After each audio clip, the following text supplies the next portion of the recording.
Killian Tillie is one of the most talented players eligible for the 2020 NBA draft. Largely due to a wave of injuries plaguing him throughout his 4-year career at Gonzaga, he will not be drafted like one. It's worth reviewing the laundry list of injuries that Tillie suffered at Gonzaga to understand why a prospect who possesses obvious first-round talents ranked 61 on ESPN's board at the time of writing.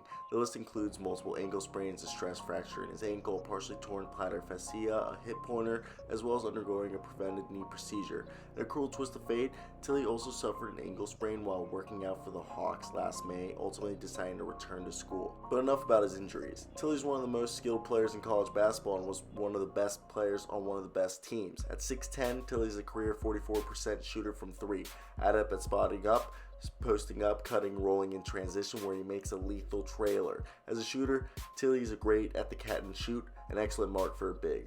When defenders close out, he has the ability to put the ball on the floor and attack the basket and finish with touch.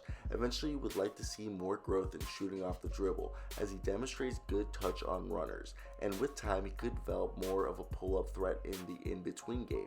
In the pick and roll, Tillie can roll or pop. He makes plays for others out of it as well. If he continues to develop his short roll passing, his overall repertoire in the pick and roll will be difficult for defenses to contain. Add it all together, you have a diversified big who can make quick decisions and be able to hurt defenses in a number of ways. In the NBA, Tillie will likely play the primary role of floor spacer, as his high frequency of spot-up possessions reminisce of spot-up bigs like Serge Ibaka, Luke Cornett, etc.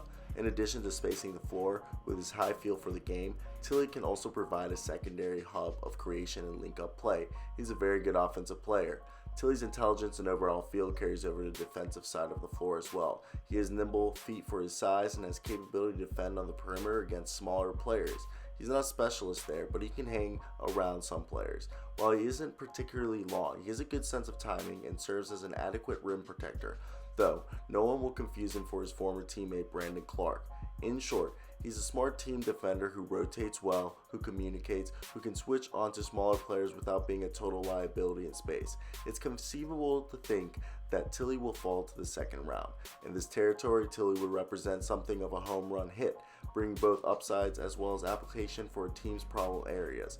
At such a price, Tillie would be a tantalizing fit and very difficult to pass up. The NBA draft is ultimately about risk-taking, while Tillie has clear downside, as often injured prospects, but the opportunity to nab a high IQ big with such versatile skill set at a discount is a risk worth taking. Hope you guys did enjoy that video. Let me know down below what you think, where you think he's gonna go. But that's about it, guys. Hit that like button, subscribe. Have a good one.